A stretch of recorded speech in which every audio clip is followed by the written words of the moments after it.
दोस्तों, ये Hindi super TET का सिलेबस है और इस वीडियो में जिस क्रम में सिलेबस दे रखा है उसी क्रम में सभी टॉपिकों से 10-10 प्रश्न लिए गए हैं। जैसे विलोम शब्द के 10 प्रश्न, पर्यायवाची के 10, रस के 10, संधियों के 10, मुहावरे के 10।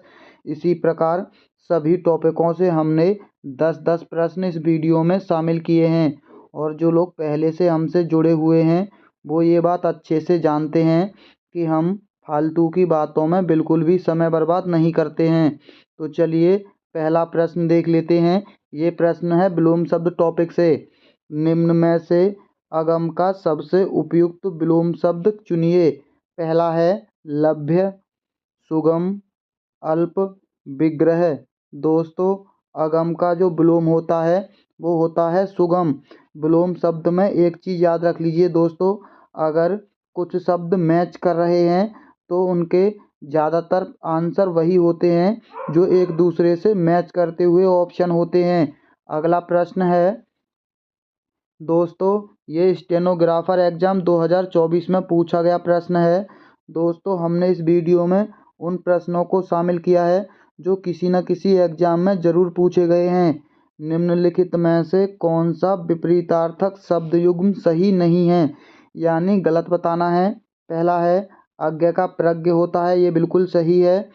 आविर्भाव का तिरोभाव होता है, ये भी बिल्कुल सही है।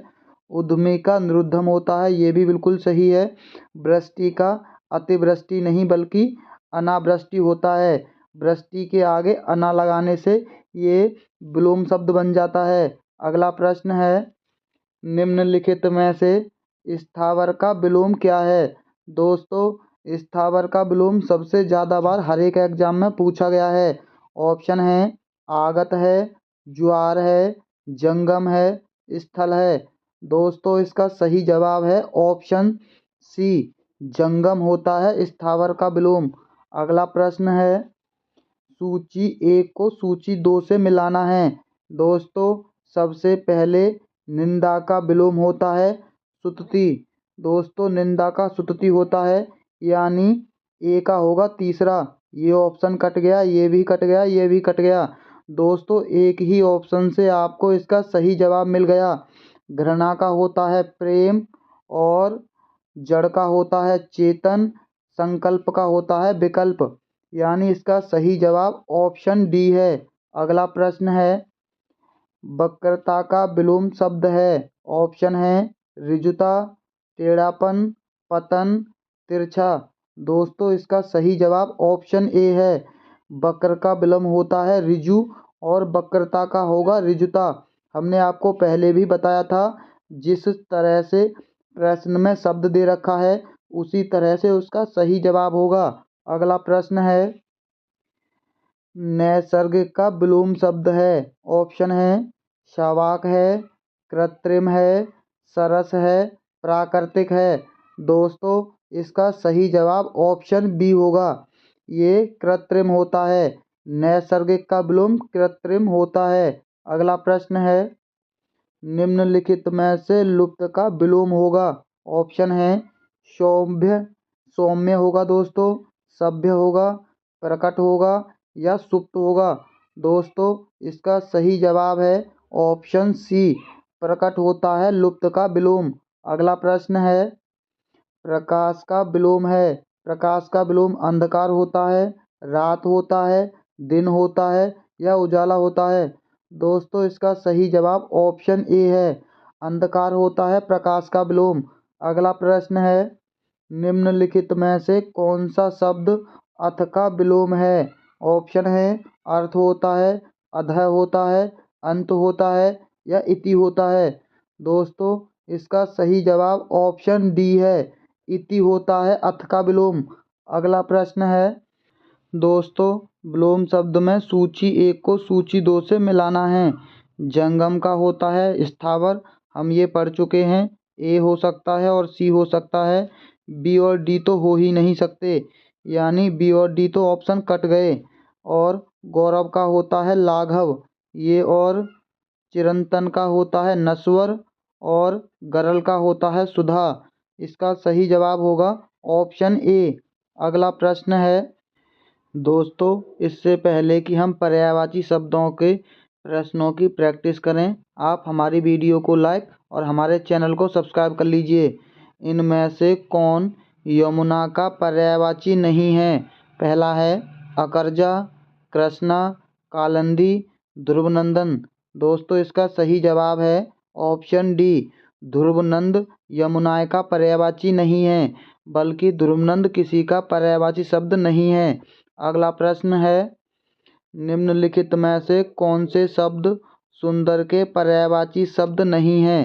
पहला है रुचिर, कांता, चारु, रमणी, रम्य। दोस्तों, इसका सही जवाब है ऑप्शन डी, बी और डी ये सुंदर के पर्यायवाची नहीं हैं। कांता पर्यायवाची होता है सुई का और रमणी होता है नारी का पर्यायवाची। अगला प्रश्न है, इनमें से कौन सा शब्द अमेय का पर्यायवाची शब्द नहीं है? पहला है जीव, नोदक, पीयूष, सुधा, कृशाणु। दोस्तों, आपने ये शब्द जरूर सुना होगा, कृशाणु। ये अमेय का पर्यायवाची नहीं बल्कि अग्नि का पर्यायवाची होता है। कृशाणु अग्नि का पर्यायवाची होता है। अगला प्रश्न है, निम्नलिखित में से बिजली का सबसे उपयुक्त पर्यायवाची चुनिए। दोस्तों, कांता का हम देख ही चुके हैं, ये सुई का पर्यायवाची होता है, यानी पहला ऑप्शन तो हो ही नहीं सकता। तीर, चंचला, तनय। दोस्तों, इसका सही जवाब है ऑप्शन सी, चंचला होता है बिजली का पर्यायवाची। अगला प्रश्न है, कार्तिकेय का पर्यायवाची शब्द निम्नलिखित में से कौन सा है? पहला है षडानन, रक्तलोचन, पुंडरीक, अनंग। दोस्तों, इसका सही जवाब है ऑप्शन ए, षडानन होता है कार्तिकेय का पर्यायवाची। अगला प्रश्न है, पर्वत शब्द के लिए निम्नलिखित में से कौन से सही पर्याय चुनिए? पहला है सरिता। दोस्तों, सरिता नदी का पर्यायवाची होता है, यानी ए नहीं हो सकता। पहाड़ होता है पर्वत का। बामा दोस्तों नारी का पर्यायवाची होता है, यानी सी भी नहीं हो सकता। ए और सी जिस ऑप्शन में होंगे वो ऑप्शन सही नहीं होगा। यहाँ ए और सी दोनों हैं, यहाँ सी है, यहाँ ये ऑप्शन सही है दोस्तों। केवल बी, डी और ई, बी पहाड़, डी सैल और ई तुंग ये पर्वत के पर्यायवाची होते हैं। अगला प्रश्न है, निम्नलिखित में से बुद्धि शब्द के पर्यायवाची नहीं है। पहला है विपुल। दोस्तों, विपुल होता है बड़ा या हिमालय का पर्यायवाची, यानी ए होगा। प्रज्ञा बुद्धि का पर्यायवाची होता है। माधव होता है कृष्ण का पर्यायवाची, यानी बी, सी भी इसका नहीं होगा। मेघा बुद्धि का होता है। और जड़, जड़ इसका पर्यायवाची नहीं होता। जड़ होता है मूर्ख का पर्यायवाची, यानी इसका सही जवाब होगा ए, सी और ई वाला ऑप्शन, यानी ऑप्शन सी, ए, सी और ई ये बुद्धि के पर्यायवाची नहीं है। अगला प्रश्न है, सूची 1 को सूची 2 से मिलाना है।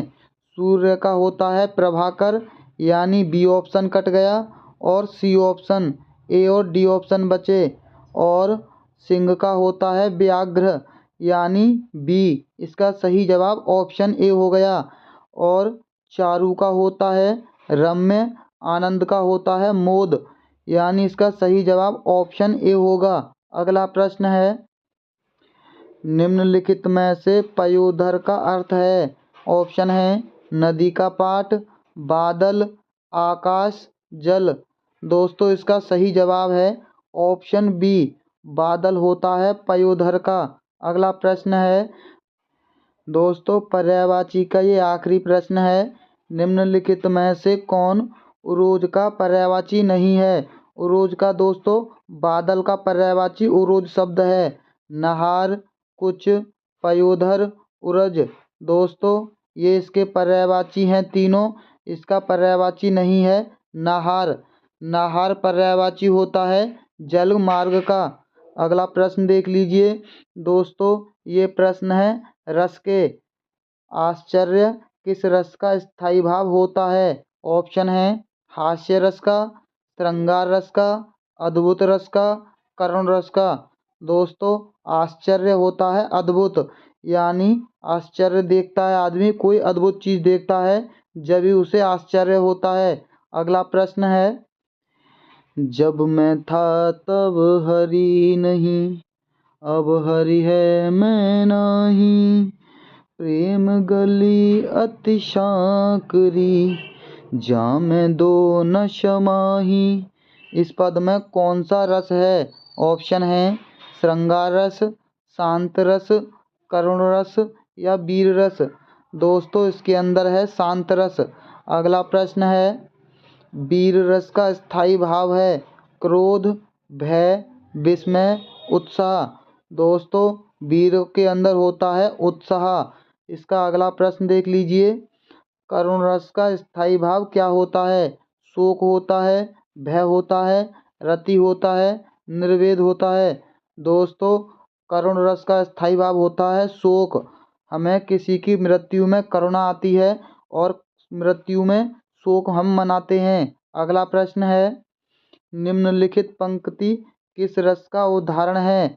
हा प्राणे प्यारे, जीवित रहूं किसके सहारे। दोस्तों करुण रस है, श्रृंगार रस है, अद्भुत रस है, विभत्स रस है। दोस्तों जैसे कि अपने पति की याद में तड़प रही है, यानी हा प्राण प्यारे, कहाँ हो मेरे प्राण प्यारे, अब मैं जीवित किसके सहारे रहूंगी, यानी करुण रस है इसके अंदर। अगला प्रश्न है, निम्नलिखित में 4 विकल्पों में से उस विकल्प का चयन करें जो बताता है कि बिहारी मुख्यतः किस रस के कवि थे। ऑप्शन है शांत रस के, भक्ति रस के, श्रृंगार रस के या करुण रस के। दोस्तों बिहारी थे करुण रस के, यानी ऑप्शन डी सही है। अगला प्रश्न है, हाथ पैर का कांपना, स्तंभ, रोमांच, ये सभी किस रस के अनुभव हैं? ऑप्शन हैं भयानक रस के, वीर रस के, हास्य रस के, करुण रस के। दोस्तों हाथ पैर कांपते हैं भयानक चीज देखने पर। अगला प्रश्न है, नीचे दी गई पंक्तियों में कौन सा रस है? उस रस का स्थायी भाव क्या है? पंक्ति है, मज्जा मांस रुधिर पतनारे, सुनी मीचली कस होई निहारे। दोस्तों शांत रस निर्वेद है, श्रृंगार रति है, विभत्स जुगुप्सा है, अद्भुत आश्चर्य है। दोस्तों इसका सही जवाब है ऑप्शन सी, विभत्स और जुगुप्सा है। अगला प्रश्न है, करुण रस का स्थायी भाव क्या है? दोस्तों रुदन है, शोक है, करुणा है या विलाप है। ये प्रश्न दोस्तों किसी और एग्जाम में रिपीट हुआ है, इसीलिए यहाँ दोबारा से आ गया है। अगला प्रश्न है, अमरस का क्या है? ऑप्शन है एक काव्य दोष है, एक संचारी भाव है, या एक काव्य गुण है, या एक अलंकार है। दोस्तों अमरस होता है यह एक संचारी भाव। दोस्तों ये संधि के प्रश्न हैं, इनमें से कौन से व्यंजन संधि के उदाहरण हैं? दोस्तों व्यंजन संधि को पहचानने का सबसे आसान तरीका है शब्दों का संधि विच्छेद करने के बाद शब्द के नीचे हलंत आता है, जैसे उल्लास, अन्वय, अहंकार, निष्फल, उद्धार। दोस्तों उल्लास व्यंजन संधि का उदाहरण है, अहंकार है और उद्धार है। अन्वय ये उदाहरण है गुण संधि का, निष्फल ये उदाहरण है विसर्ग संधि का। जैसे यहाँ आता है उत, यहाँ आता है अहम, यानी जिस भी शब्द के नीचे हलंत आता है वो हमेशा व्यंजन संधि होती है। उद्धार में उद। दोस्तों इन सभी शब्दों के पीछे हलंत आ रहा है नीचे, यानी ए, सी और ई ये व्यंजन संधि के उदाहरण हैं। इसका सही जवाब ऑप्शन सी है, ए, सी और ई। अगला प्रश्न है, इनमें से कौन सा विसर्ग संधि का उदाहरण नहीं है? पहला है नीरस, निश्चय, दुष्कर, उन्नति। दोस्तों इसका सही जवाब है ऑप्शन डी, उन्नति।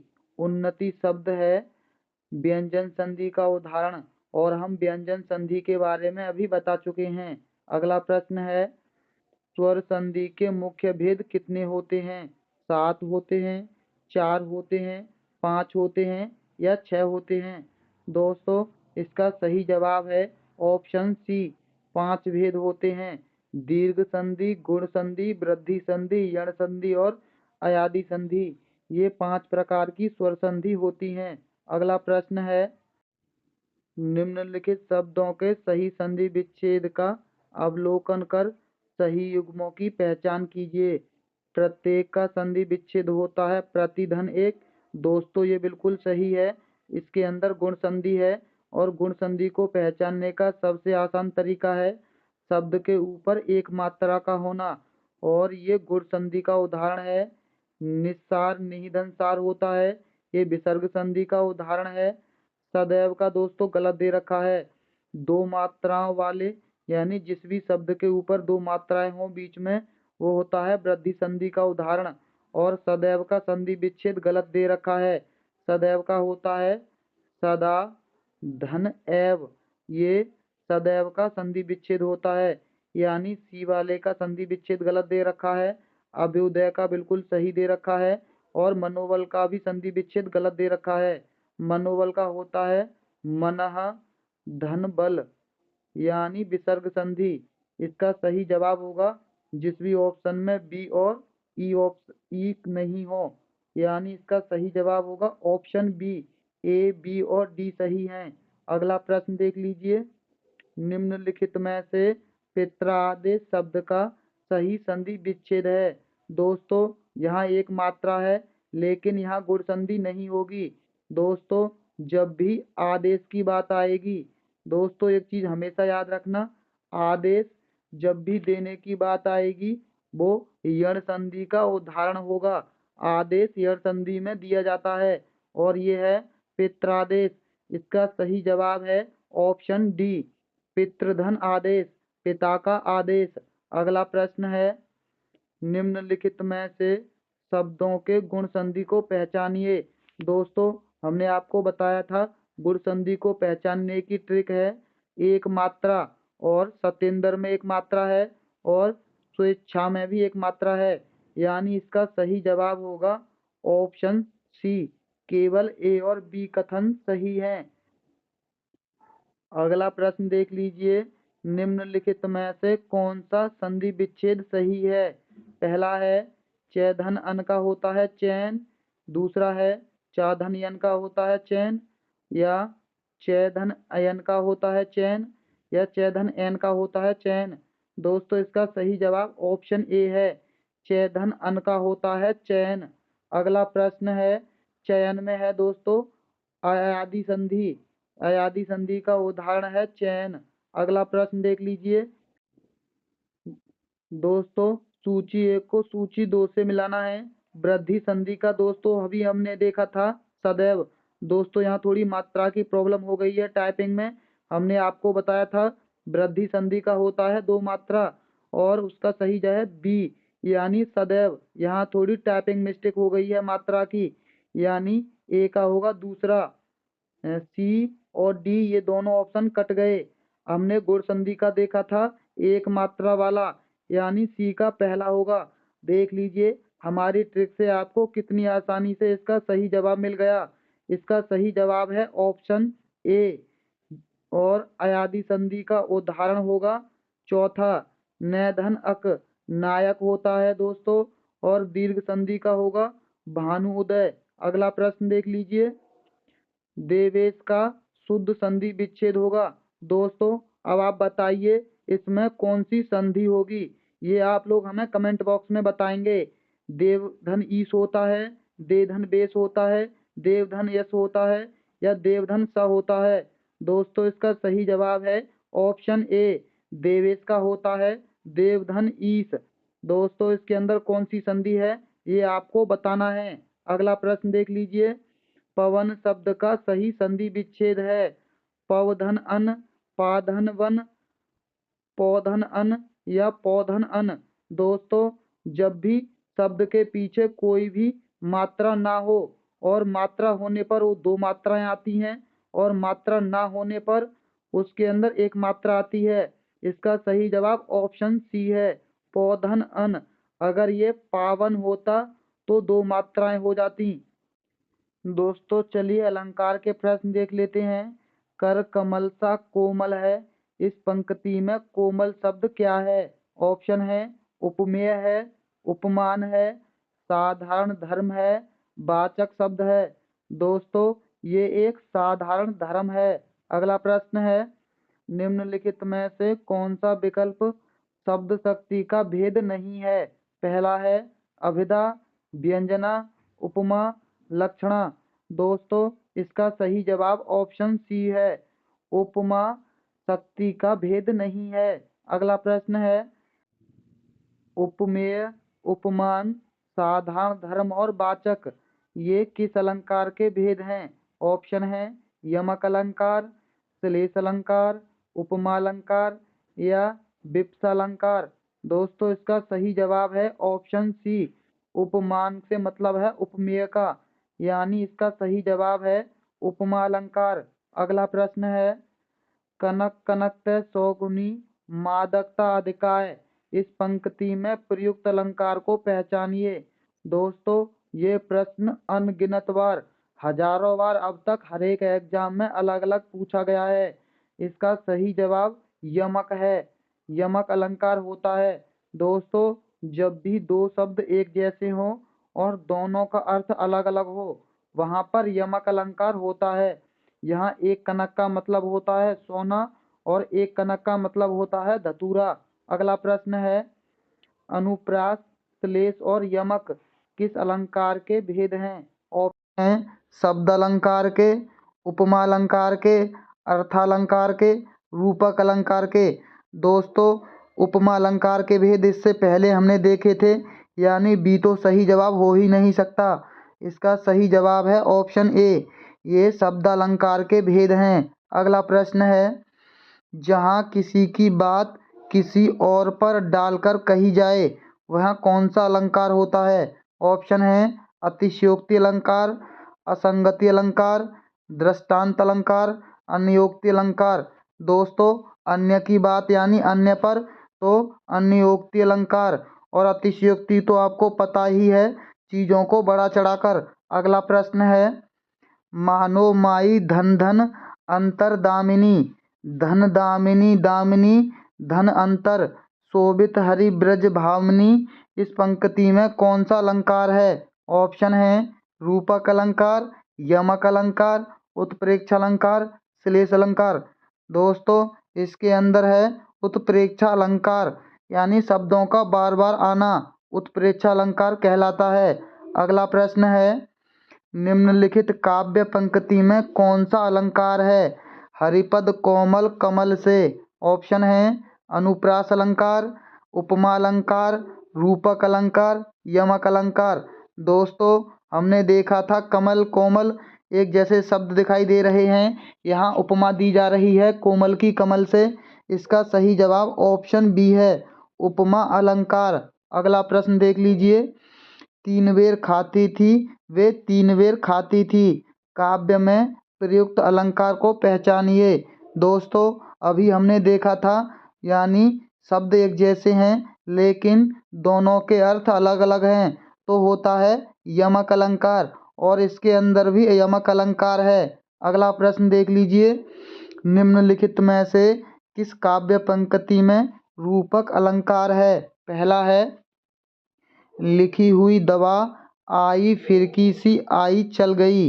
दूसरा है संतो भाई आई ज्ञान की आंधी रे, पापी मनुज भी आज मुख से राम नाम निकालते हैं, जेते तुम तारे तेते नभ में न तारे हैं।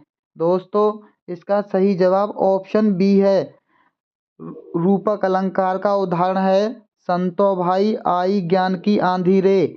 दोस्तों इससे पहले कि हम लोकोक्तियों के प्रश्नों को हल करें, आप हमारी वीडियो को लाइक और चैनल को सब्सक्राइब कर लीजिए, क्योंकि हम फालतू की बातों में आपका समय बर्बाद नहीं करते हैं। इसीलिए आप बिना बोले ही वीडियो को लाइक और चैनल को सब्सक्राइब कर लिया करिए। घर का जोगी जोगड़ा आन गाँव का सिद्ध, लोकोक्ति का अर्थ है। पहला है गुण के विरुद्ध नाम होना। दूसरा है निकट का गुणी व्यक्ति कम सम्मान पाता है पर दूर का अधिक। उच्च और साधारण की तुलना कैसी? कामना जानना और बहाना बनाना। दोस्तों इसका सही जवाब है ऑप्शन बी, घर का जोगी मतलब गुणी व्यक्ति निकट का हो उसे सम्मान कम मिलता है और आन गाम का सिद्ध यानी दूर का अधिक मिलता है दूर के व्यक्ति को। अगला प्रश्न देख लीजिए। कलेजा बाँसों उछालना मुहावरे का अर्थ सबसे उचित विकल्प चुनिए। पहला है बहुत प्रसन्न होना, श्रेष्ठ समझना, आश्चर्य करना, संज्ञा शून्य होना। दोस्तों इसका सही जवाब है ऑप्शन ए, बहुत प्रसन्न होना होता है कलेजा बाँसों उछालना। अगला प्रश्न है दोस्तों सूची 1 को सूची 2 से मिलाना है। कलम तोड़ना का होता है बढ़िया लिखना। दोस्तों ए का तीसरा होगा, ये ऑप्शन हो सकता है, ये हो सकता है, सी और डी ऑप्शन कट गए। और अब दूसरा है खेत रहना या आना। दोस्तों इसका होता है वीर गति को पाना यानी चौथा। इसका सही जवाब ऑप्शन ए होगा। और चांद पर थूकना का होता है सम्मान्य का अनादर करना। कलेजा ठंडा हो जाना का होता है संतोष होना यानी ए का होगा तीसरा बढ़िया लिखना, बी का होगा चौथा वीर गति को पाना, चांद पर थूकना का होगा सम्मान्य का अनादर करना और कलेजा ठंडा होना का होगा संतोष होना। इसका सही जवाब ऑप्शन ए है। अगला प्रश्न देख लीजिए। अंधा होना मुहावरे का क्या अर्थ है? पहला है बिना बेचारे व्यय, दूसरा है एक ही सहारा, तीसरा है धोखा देना, चौथा है विवेक भ्रष्ट होना। दोस्तों इसका सही जवाब है ऑप्शन डी, विवेक भ्रष्ट होना का होता है अंधा होना। अगला प्रश्न है कल पढ़ना मुहावरे का सही अर्थ है। पहला है कलम तोड़ना, दूसरा है अकल मिलना, तीसरा है चैन मिलना, चौथा है कुड़ना। दोस्तों इसका सही जवाब ऑप्शन सी है, चैन मिलना। कलम तोड़ना का आप पहले देख चुके हैं यानी अच्छी लिखावट। अगला प्रश्न देख लीजिए। चिराग तले अंधेरा लोकोक्ति का अभिप्राय है। पहला है गुण अधिक अवगुण कम होना, बल ज़्यादा बुद्धि कम होना, स्वयं की बुराई न दिखाई देना, दीप तले रोशनी ज़्यादा होना। दोस्तों इसका सही जवाब है ऑप्शन सी, स्वयं की बुराई न दिखाई देना। अगला प्रश्न देख लीजिए। इतश्री होना मुहावरे का सही अर्थ है। दोस्तों इतश्री और श्री गणेश ये तो बहुत बार पूछे जाते हैं। ऑप्शन हैं पूजा करना, प्रारंभ होना, श्री गणेश होना, समाप्त होना। दोस्तों इतिश्री का होता है कोई कार्य समाप्त होना और प्रारंभ होना का होता है श्री गणेश।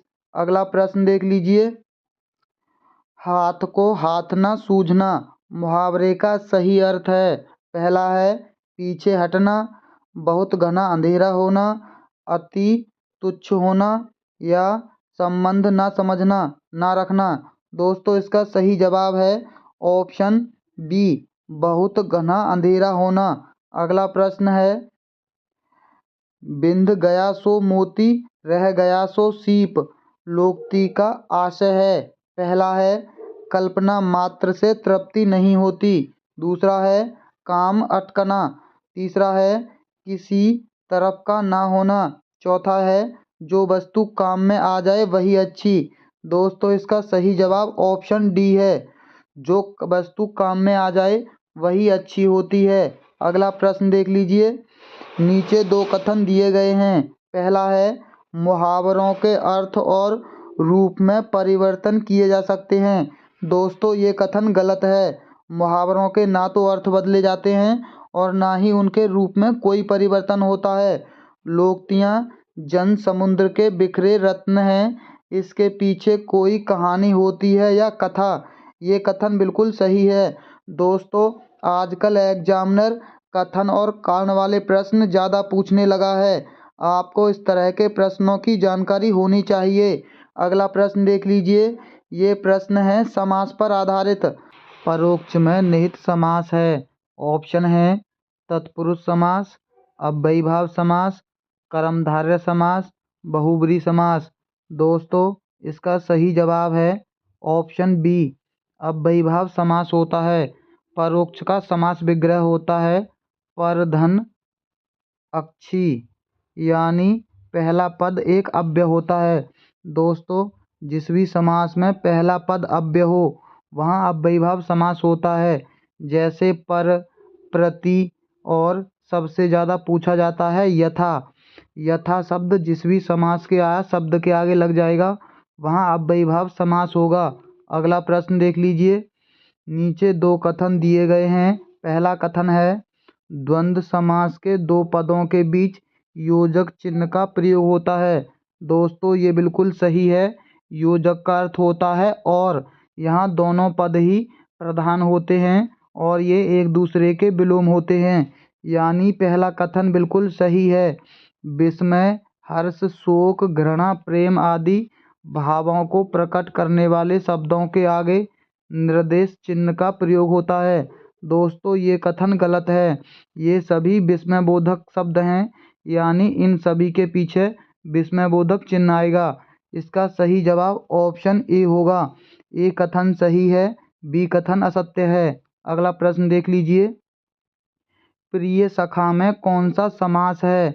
ऑप्शन है द्वंद्व समास, कर्मधारय समास, अव्ययीभाव समास या बहुब्रीहि समास। दोस्तों अव्ययीभाव समास हम देख चुके हैं, पहला पद अव्यय होना चाहिए, यानी अव्ययीभाव समास ये नहीं होगा। दोस्तों इसके अंदर है कर्मधारय समास।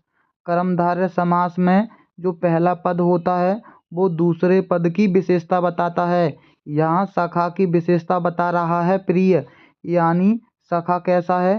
प्रिय है। पहला पद अगर किसी दूसरे पद की विशेषता बताता है वहाँ कर्मधारय समास होता है।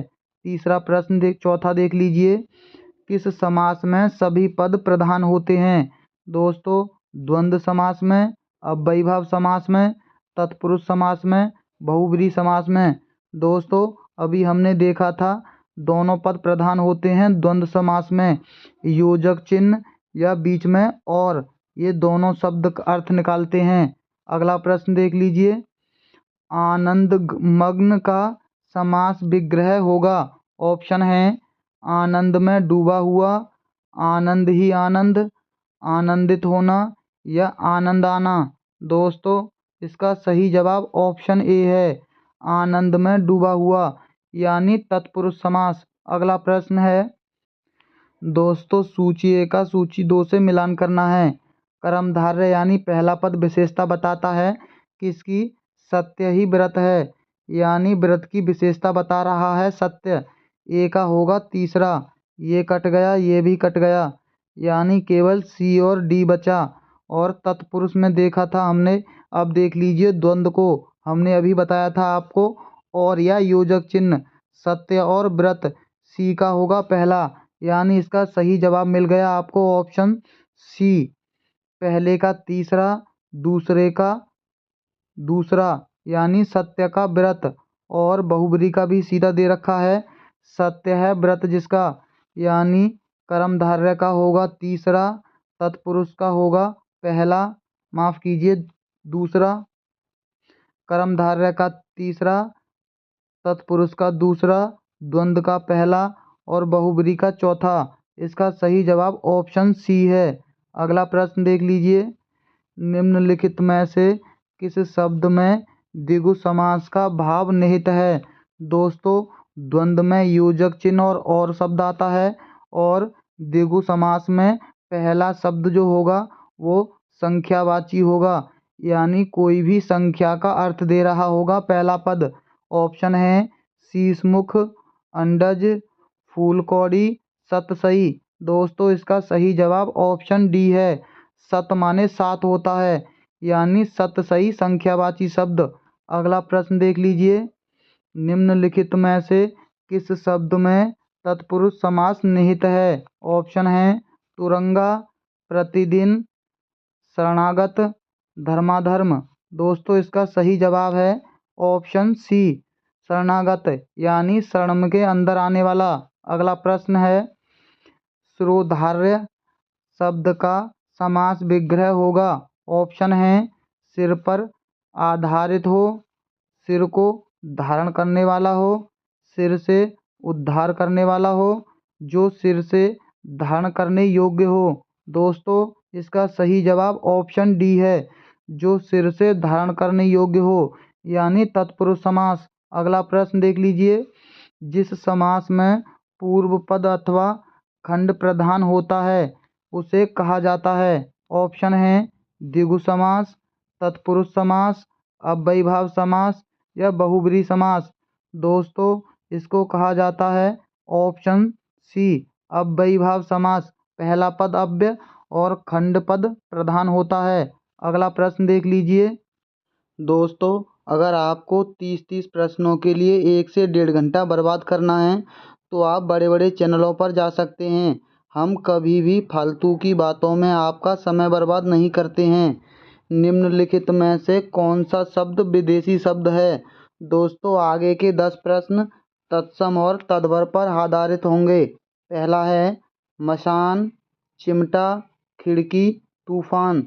दोस्तों, इसका सही जवाब है ऑप्शन डी, तूफान शब्द विदेशी शब्द है। अगला प्रश्न है, कौन सा शब्द तत्सम नहीं है यानी तद्भव है? ऑप्शन है, विवाह, शाक, मुखिया, जनता।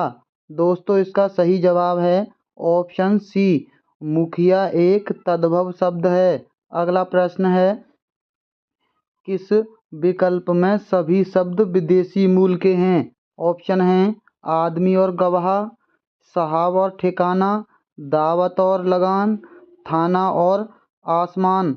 दोस्तों, इसका सही जवाब ऑप्शन ए है, आदमी और गवाह। ये विदेशी मूल के शब्द हैं। अगला प्रश्न है, कौन सा शब्द विदेशी मूल का नहीं है? ऑप्शन है, सरकार, चाबुक, कारागार, कोशिश। दोस्तों, कारागार शब्द हमारे देश का है, ये विदेशी मूल का नहीं है। अगला प्रश्न है, निम्न में से देशज शब्द हैं। ऑप्शन है, किसान, राजा, तेंदुआ, खर्च। दोस्तों, इसका सही जवाब है ऑप्शन सी, तेंदुआ शब्द देशज है। अगला प्रश्न है, निम्नलिखित में से तद्भव शब्द है। ऑप्शन है, अनशन, पुस्तक, दंड, सांस। दोस्तों, इसका सही जवाब है ऑप्शन डी, सांस। ये एक तद्भव शब्द है। अगर इसका तत्सम पूछेगा तो श्वास होगा। अगला प्रश्न है, तत्सम और तद्भव का असंगत विलोम क्या होगा? यानी कौन सा विकल्प होगा जो असंगत है? ऑप्शन है, हस्त का हाथी होता है, घोटक का घोड़ा होता है, पृष्ठ का पीठ होता है, कुंभकार का कुम्हार होता है। दोस्तों, ये तीनों ऑप्शन बिल्कुल सही हैं। हस्त का हाथी नहीं बल्कि हाथ होता है। अगला प्रश्न है, किस विकल्प में सभी शब्द तत्सम हैं? ऑप्शन है, बानर, बाघ और हिरण, काक, कोकिल और मयूर, उंगली, नेत्र और मुंह, जल, हवा और अग्नि। दोस्तों, इसका सही जवाब है ऑप्शन बी, काक, कोकिल और मयूर। ये सभी तत्सम शब्द हैं। अगला प्रश्न है, तत्सम शब्द का चयन कीजिए। दोस्तों, ये बात आप जानते हैं कि तत्सम क्या होता है? घोड़ा, अमृत, गेहूँ, काजल। दोस्तों, इसका सही जवाब ऑप्शन बी है, अमृत। अमृत एक संस्कृत का शब्द है यानी तत्सम है। अगला प्रश्न है, निम्नलिखित में से तत्सम और तद्भव का असंगत युग्म कौन सा है? क्रॉस का कोण होता है। दोस्तों, ऐसे कोई शब्द नहीं होते, यानी इनका तत्सम और तद्भव नहीं होता है। घोटक का घोड़ा होता है, काष्ठ का कांट होता है, अरिष्ट का रीठा होता है। दोस्तों, ये बिल्कुल सही हैं। इसका ए सही जवाब होगा।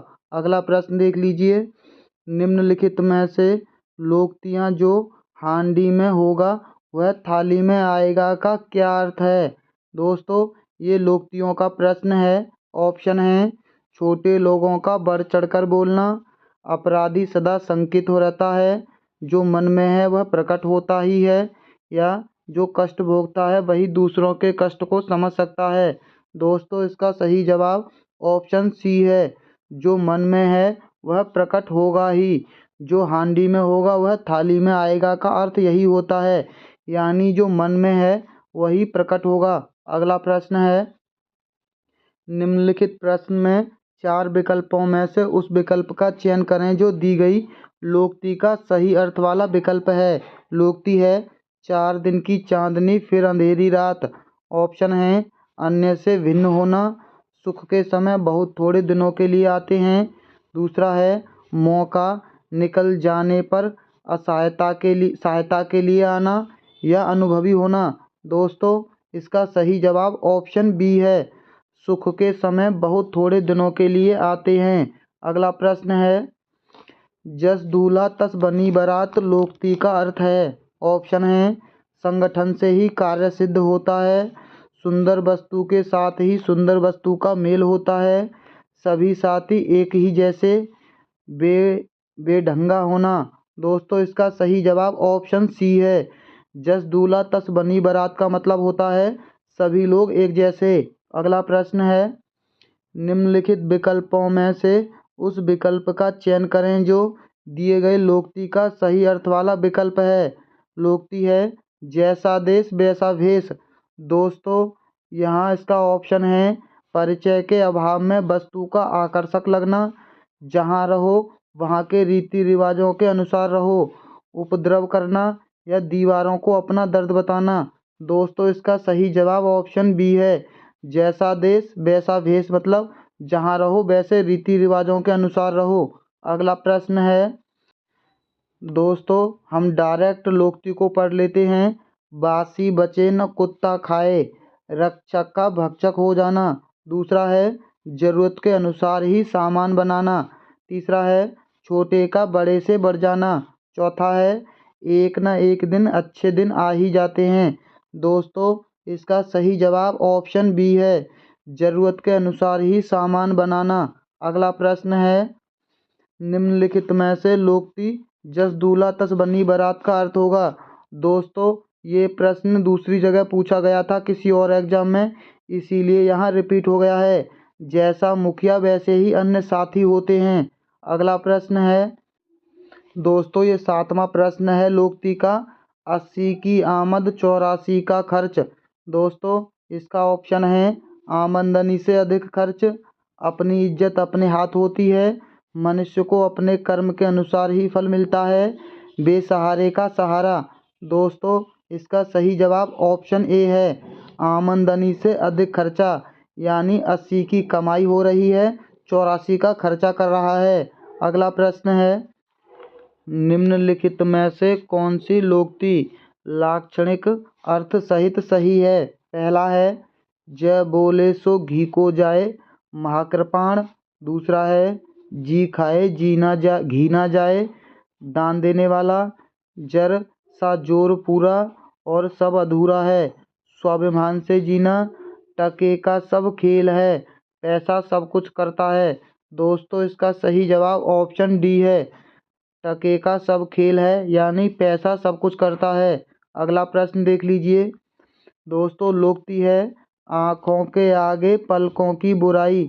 दूसरा है जिस काम के लिए गए थे उसे छोड़कर दूसरे काम में लग गए। दूसरा है किसी के भाई बंधु या इष्ट मित्रों के सामने उसकी बुराई करना, नाम और गुण में विरोध होना और दिखावटी होना। दोस्तों आँखों के आगे पलकों की बुराई का मतलब होता है अपनों के आगे किसी अपने की बुराई करना। अगला प्रश्न है, सब ओर से विपत्ति का होना, इसका क्या अर्थ होगा। ऑप्शन है एक अनार 100 बीमार, आगे कुआ पीछे खाई, एक तो करेला दूसरे नीम चढ़ा। चौथा है ऊँट के मुंह में जीरा। दोस्तों इसका सही जवाब ऑप्शन बी है, आगे कुआ पीछे खाई, यानी सभी ओर से विपत्ति का होना। अगला प्रश्न देख लीजिए। दोस्तों ये प्रश्न है एक अर्थ वाले शब्द के लिए जो पहले कभी ना हुआ हो। वाक्य के लिए निम्नलिखित में से कौन सा शब्द सबसे उपयुक्त होगा। ऑप्शन है अग्रिम, अज्ञेय, अभूतपूर्व, अपरिमेय। दोस्तों इसका सही जवाब है ऑप्शन सी अभूतपूर्व, जो पहले कभी न हुआ हो के लिए एक शब्द होता है। अगला प्रश्न है, निम्नलिखित वाक्यों का अवलोकन कर सही विकल्पों की पहचान कीजिए।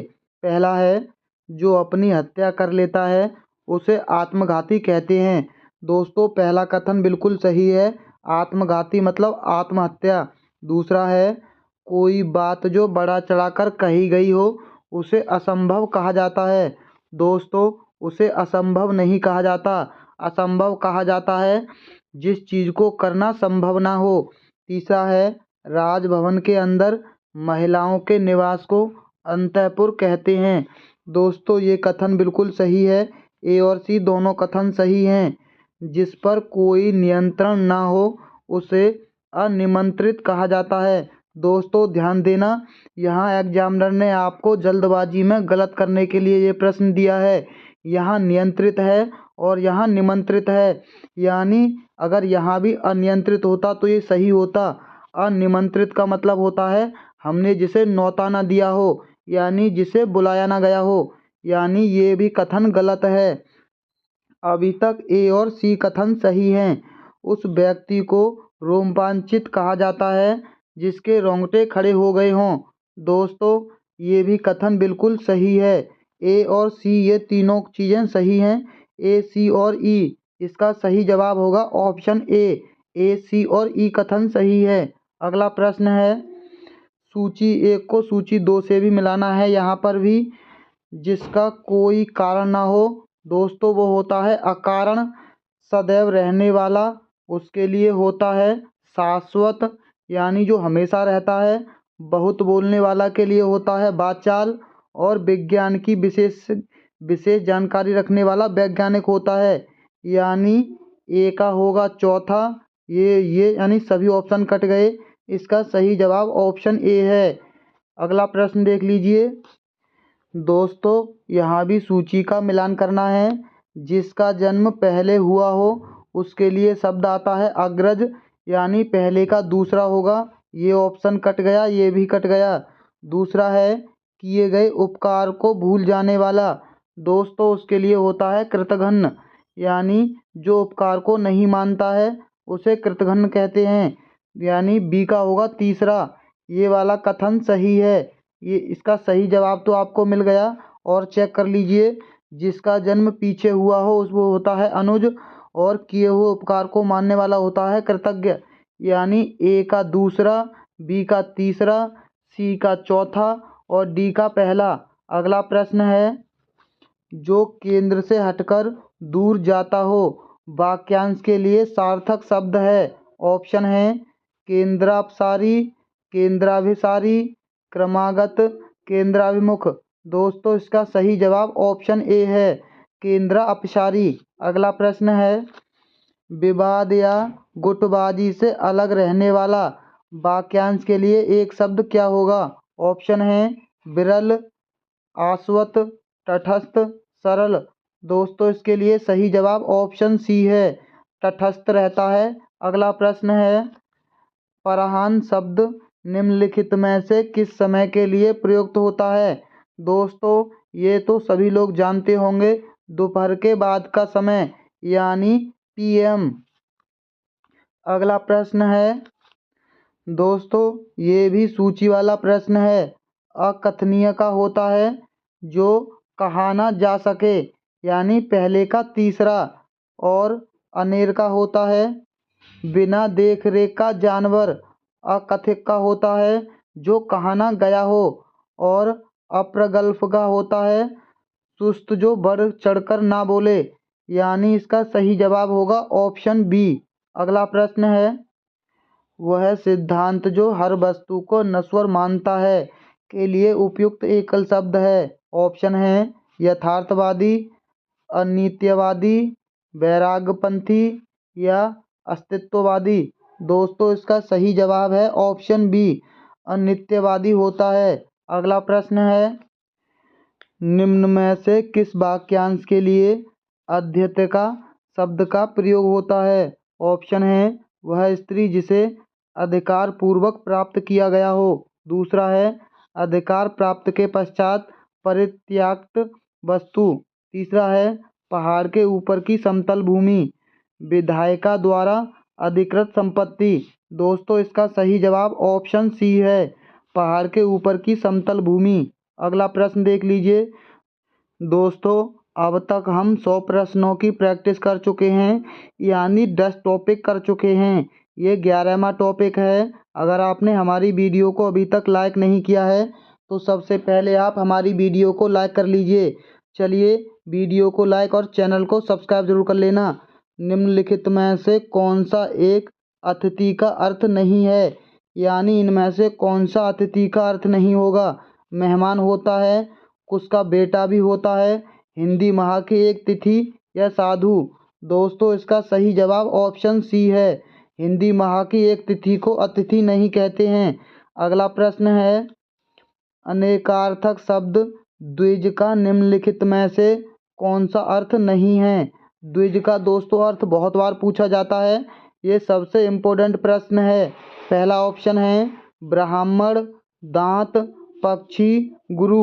दोस्तों इसका सही जवाब ऑप्शन डी है, गुरु द्विज का अर्थ नहीं होता है। अगला प्रश्न है अनेकार्थ शब्द कुशल का निम्नलिखित में से कौन सा एक अर्थ नहीं है। पहला है निशांत, कसेला, चतुर, प्रवीण।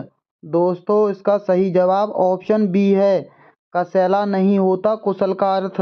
अगला है पानी शब्द का प्रयोग निम्नलिखित में से किस अर्थ में नहीं होता है।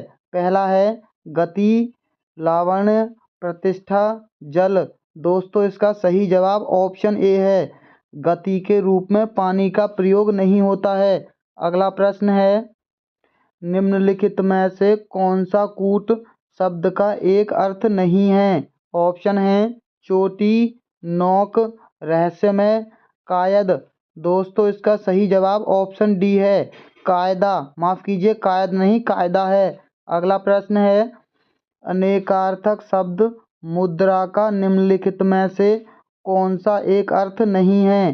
पहला है सिक्का होता है, अंगूठी भी होता है, क्षितिज नहीं होता।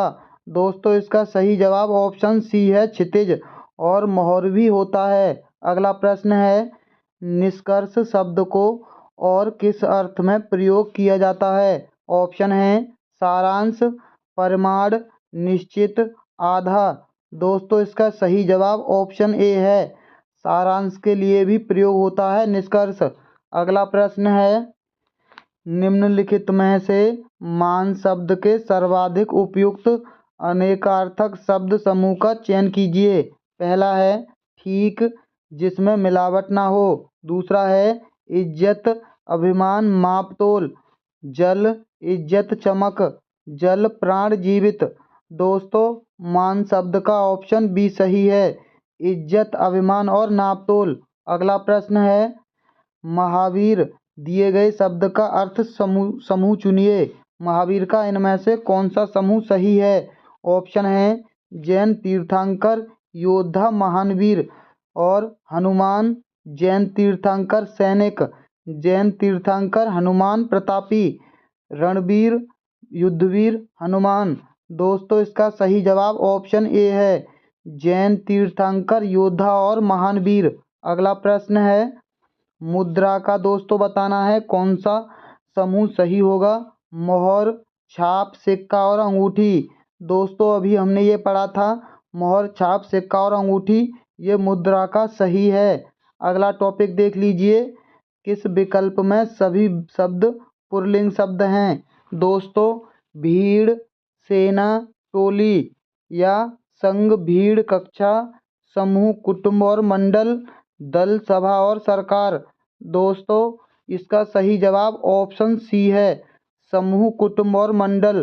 पुल्लिंग शब्द के लिए आप शब्दों को किसी वाक्य में प्रयोग करके देख लीजिए, आपको आसानी से पता चल जाया करेगा स्त्रीलिंग और पुल्लिंग। अगला प्रश्न है स्त्रीलिंग शब्द सही नहीं है, यानी इनमें से कौन सा स्त्रीलिंग शब्द नहीं है। ऑप्शन है चंदन, चपला, चमक, चट्टान। दोस्तों चंदन एक पुल्लिंग शब्द है, चंदन हमेशा काटा जाता है। अगला प्रश्न है, पा लगाकर बनाए गए शब्द कहलाते हैं। ऑप्शन है स्त्रीलिंग, पुल्लिंग, हिंदी शब्द, इनमें से कोई नहीं। दोस्तों, इसका सही जवाब ऑप्शन बी है, पुल्लिंग कहलाते हैं। अगला प्रश्न है, निम्नलिखित में से कौन सा शब्द पुल्लिंग नहीं है? ऑप्शन है पैसा, दया, आकाश, नीलम। दोस्तों, दया दिखाई जाती है, यानी स्त्रीलिंग शब्द है। अगला प्रश्न है, निम्नलिखित में से कौन सा शब्द पुल्लिंग है? ऑप्शन है इच्छा होती है, राष्ट्र। दोस्तों, ये पुल्लिंग शब्द है। रक्षा होती है, योग्यता भी होती है, यानी राष्ट्र हमेशा पुल्लिंग शब्द है। अगला प्रश्न है, निम्नलिखित में से कौन सा शब्द स्त्रीलिंग नहीं है? ऑप्शन है सजावट, मच्छर, रोटी, ब्रज। दोस्तों, ये तो बड़ी आसानी से पता चल रहा होगा, मच्छर एक पुल्लिंग शब्द है। अगला प्रश्न है, निम्नलिखित में से पुल्लिंग शब्द का चयन कीजिए। ऑप्शन है दाल, रस्सी, अदरक, मिर्च। दोस्तों, अदरक हमेशा पुल्लिंग शब्द में प्रयोग होता है, अदरक डाला जाता है। अगला प्रश्न है, निम्न में से किसका नाम सदा पुल्लिंग में होता है? ऑप्शन है बोलियों के नाम, भाषाओं के नाम, लिपियों के नाम या पद के नाम।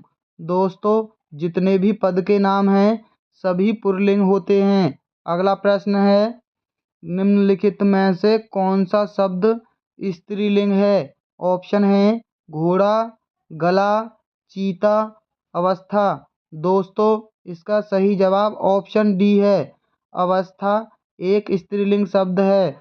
अगला प्रश्न है, निम्नलिखित में से कौन सा शब्द पुल्लिंग नहीं है? ऑप्शन है सिर, सिंदूर, सरकार, सुमन। दोस्तों, इसका सही जवाब ऑप्शन सी है, पुल्लिंग शब्द नहीं है सरकार। अगला प्रश्न देख लीजिए। दोस्तों, ये टॉपिक है वचन। निम्न में से कौन सा शब्द बहुवचन है? ऑप्शन है दूध, तेल, पानी, समाचार। दोस्तों, समाचार हमेशा बहुवचन में प्रयोग होता है। अगला प्रश्न है, मेला शब्द का बहुवचन शब्द है। ऑप्शन है मेली, मेलो, मेले, मेलियाँ। दोस्तों, इसका सही जवाब ऑप्शन सी है, मेले होता है मेला का बहुवचन। अगला प्रश्न है, जनता काफी आक्रोशित थी, रेखांकित शब्द में कौन सा वचन प्रयुक्त हुआ है, यानी जनता में? ऑप्शन है बहुवचन, एक वचन, द्विवचन, इनमें से कोई नहीं। दोस्तों, इसका सही जवाब ऑप्शन ए है, जनता हमेशा बहुवचन में प्रयोग होती है। अगला प्रश्न है, कौन सा शब्द हमेशा एक वचन में प्रयुक्त होता है? समाचार, व्यापारीगण, पानी, अधिकारीगण। दोस्तों, इसका सही जवाब ऑप्शन सी है, पानी। ये हमेशा एक वचन में प्रयोग होता है। अगला प्रश्न है, निम्नलिखित में से कौन सा शब्द एक वचन है? ऑप्शन है आंसू, प्राण, आकाश, दर्शन। दोस्तों, आकाश एक वचन है, बाकी आंसू, प्राण और दर्शन ये बहुवचन शब्द हैं। आंसू और प्राण तो बहुत बार पूछे गए हैं। अगला प्रश्न है, छात्र शब्द का उचित बहुवचन चुनिए। ऑप्शन है छात्राओं, छात्रलोग, छात्रगण या छात्र। दोस्तों, इसका सही जवाब ऑप्शन सी है, छात्रगण होता है छात्र का बहुवचन। अगला प्रश्न है, नेता का बहुवचन क्या होगा? ऑप्शन है नेते, नेतों, नेताओं या नेता। दोस्तों, नेता का बहुवचन नेता ही होता है। अगला प्रश्न है, कौन सा शब्द सदैव एक वचन में प्रयुक्त होता है? ऑप्शन है होश, आंसू, बाल और आकाश। दोस्तों, ये दोबारा से प्रश्न रिपीट हो गया, आकाश एक वचन में होता है। कौन सा शब्द बहुवचन में प्रयुक्त नहीं होता है? दुनिया, अनेक, पाप और तेवर। दोस्तों दुनिया नहीं होती है एक वचन में प्रयोग। अगला प्रश्न है, इनमें से बहुवचन के लिए प्रयुक्त कौन से वाला शब्द कौन सा है, यानी इनमें से बहुवचन कौन सा शब्द है। दोस्तों पानी, घी, लोग, प्रेम। इसका सही जवाब ऑप्शन सी है, लोग बहुवचन में प्रयोग होते हैं। किस वाक्य में अपादान कारक का प्रयोग नहीं हुआ है। दोस्तों अपादान कारक वहाँ होता है जहाँ एक स्थान छोड़कर वस्तु दूसरे स्थान पर जाती है, यानी एक स्थान से दूसरे स्थान के लिए। मेरे हाथ से घड़ी छूट गई, यानी हाथ से दूसरे स्थान पर चली गई, इसमें अपादान कारक है। आपके दर्शन से लाभ हुआ, आत्मा देह से भिन्न हो गई, यहाँ आत्मा ने भी देह छोड़ दी। कोयला खदान से निकाला गया, कोयला को भी दोस्तों खदान से अलग किया गया, यानी इसका सही जवाब ऑप्शन बी होगा, आपके दर्शन से लाभ हुआ। इसमें अपादान कारक नहीं है, कर्ता ने कर्म को कर्ण से, ये तो आप सभी लोग पहले से जानते होंगे। अगला प्रश्न है, राजा सेवक को कंबल देता है, उक्त वाक्य में रेखांकित पद में कौन सा कारक है। ऑप्शन है कर्ता कारक, संबंध कारक, संप्रदान कारक या कर्म कारक। दोस्तों संप्रदान कारक की विभक्ति है, विभक्ति चिन्ह है संप्रदान का दोस्तों को और के लिए, यानी को और के लिए, ये दोनों विभक्ति संप्रदान की हैं। इसका सही जवाब भी ऑप्शन सी है, संप्रदान कारक, सेवक को। अगला प्रश्न है, किस वाक्य में संप्रदान कारक का परसर्ग विभक्ति चिन्ह प्रयुक्त हुआ है, यानी अभी हमने बताया था संप्रदान का है को और के लिए, इन दोनों में से कौन सा प्रयोग हुआ है। ऑप्शन है न्यायालय ने अपराधी को दंडित किया, दूसरा है मोहन ने सोहन को पीटा, तीसरा है मालिक ने सेवक को धन दिया, माँ ने बच्चे को बुलाया। दोस्तों सेवक को धन दिया। और संप्रदान कारक हमेशा एक चीज़ और याद रखना, दान देने के अर्थ में भी हमेशा संप्रदान कारक होता है। अगर कोई किसी को कोई वस्तु भेंट कर रहा है, वहाँ संप्रदान कारक होगा, इस बात का विशेष ध्यान रखना। सेवक को यहाँ धन दिया, इसका सही जवाब ऑप्शन सी है। ऐसा ही आपको यहाँ देखने को मिला था, राजा ने सेवक को कंबल दिया, दान दिया एक तरह से, और दान देने के लिए संप्रदान कारक होता है। अगला प्रश्न देख लीजिए, निम्नलिखित में से किस वाक्य में से परसर्ग अपादान कारक के लिए प्रयुक्त नहीं हुआ है। दोस्तों अपादान कारक और संप्रदान कारक ये ही सबसे ज़्यादा पूछे जाते हैं। अपादान कारक मतलब अलग होना। पहला है, लड़के ने हाथ से फल तोड़ा, यानी एक जगह से दूसरी जगह यहाँ चीज़ें नहीं गई, उसने हाथ से ही फल तोड़ लिया। दूसरा है, वह विद्यालय से आ रहा है, कहाँ से आ रहा है, विद्यालय से। आकाश से पानी बरसा, नदियाँ पहाड़ों से निकली। ये तीनों ऑप्शन अलग हो रही हैं चीज़ें, ये ऑप्शन बिल्कुल सही है। लड़के ने हाथ से फल तोड़ा, अभी हमने देखा था से विभक्ति कहाँ प्रयोग हो रही थी। अगला प्रश्न है, उसने पेचकस के द्वारा ढक्कन खोला।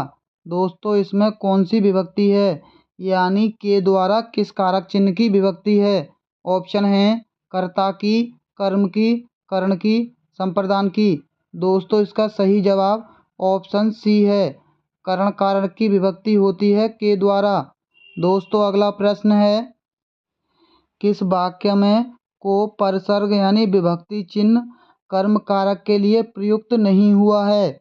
ऑप्शन है मोहन ने सोहन को उसकी पुस्तक लौटा दी, सरकार ने किसानों को अनुदान दिया, गुरुजी ने बालक को पाठ पढ़ाया, पुलिस ने अपराधी को पकड़ लिया। दोस्तों हमने पहले भी बताया था, यानी दान देना किस में आता है, संप्रदान कारक में, यानी सरकार ने किसानों को अनुदान दिया, एक तरह से कुछ चीज़ें भेंट की, यानी ऑप्शन बी संप्रदान कारक का है। अगला प्रश्न है, हिमालय से अनेकों नदियाँ निकलती हैं, इस वाक्य में किस कारण के परिसर्ग का प्रयोग हुआ है।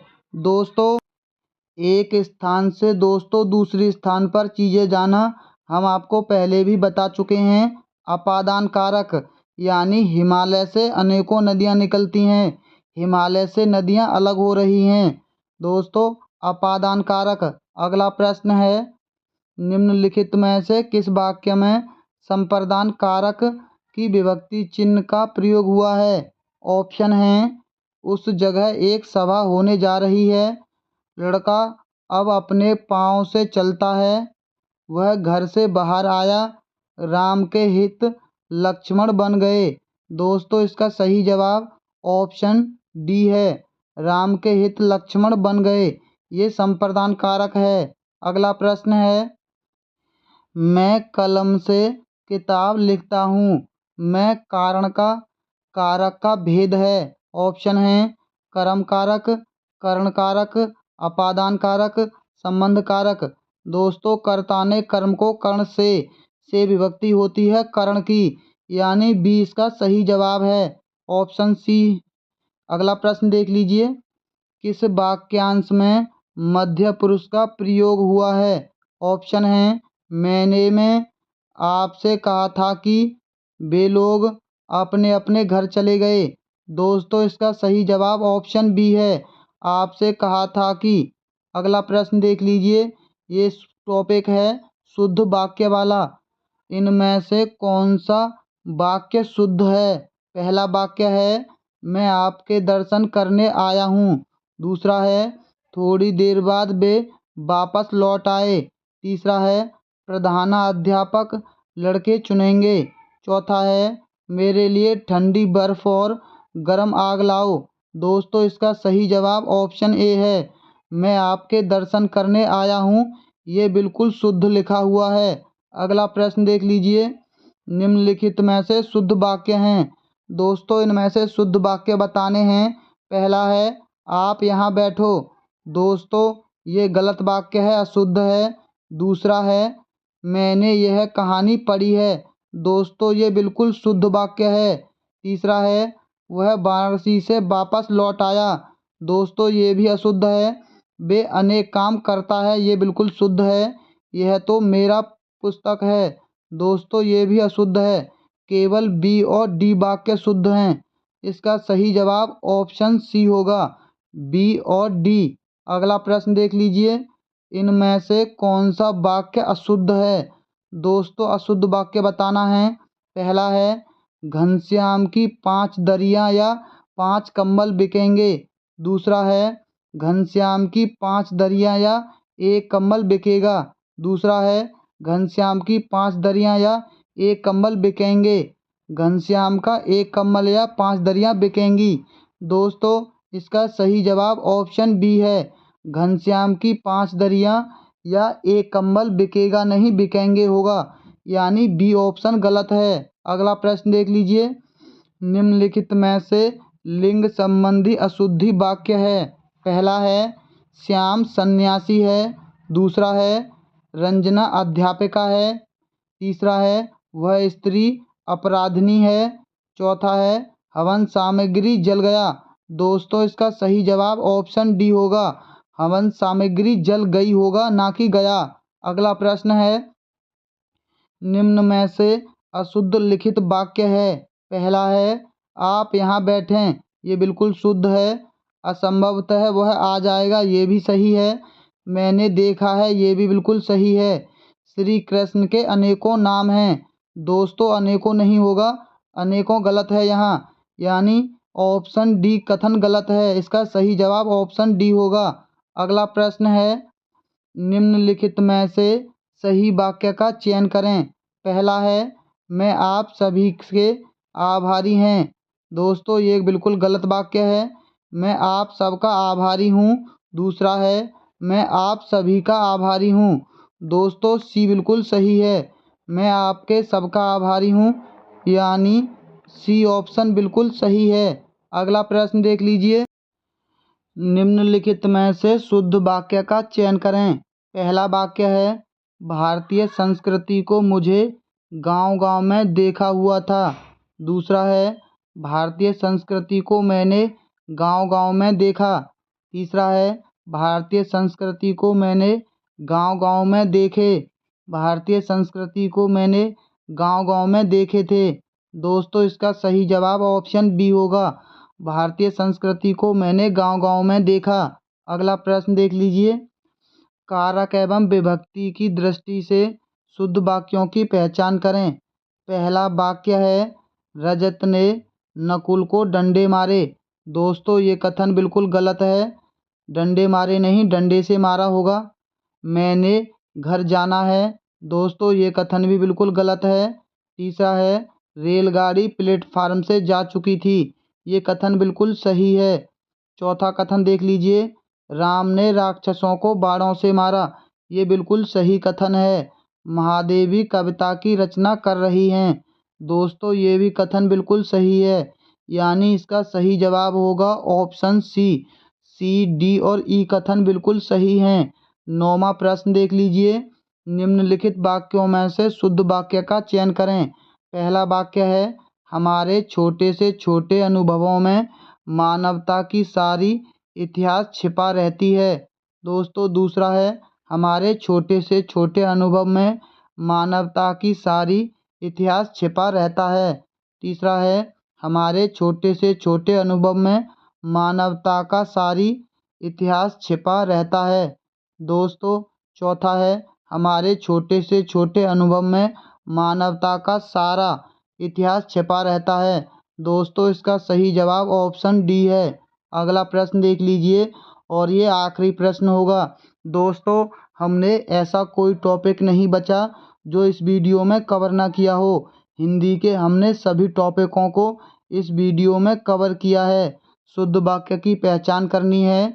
उसके चाचा को लड़की हुई है। मेरा नाम श्री आनंद कुमार जी है। आपका भावदीय और रेलवे के कई कर्मचारियों की गिरफ्तारी हुई। दोस्तों इस क्वेश्चन का जवाब आप लोग हमें कमेंट बॉक्स में देंगे। और आपको ऐसे ही अगर फालतू की बातों में टाइम वेस्ट करना है तो आप कहीं पर भी जाकर प्रैक्टिस कर सकते हैं। और अगर आपको ऐसे ही टॉपिक के साथ हिंदी की ज़बरदस्त और ऐसे ही मस्त प्रैक्टिस करनी है तो आप हमारी वीडियो को लाइक और हमारे चैनल को सब्सक्राइब ज़रूर कर लेना। क्योंकि दोस्तों इस टॉपिक से प्रश्न ज़रूर पूछे जाएंगे। हमने कोई भी टॉपिक छोड़ा नहीं है। हिंदी की सबसे बढ़िया प्रैक्टिस आपको ऐसे ही मिलेगी कि हर एक टॉपिक से प्रश्न। तो चलिए वीडियो को लाइक और चैनल को सब्सक्राइब जरूर कर लेना। चलिए मिलते हैं बहुत जल्द अगली वीडियो में। वीडियो देखने के लिए बहुत बहुत धन्यवाद।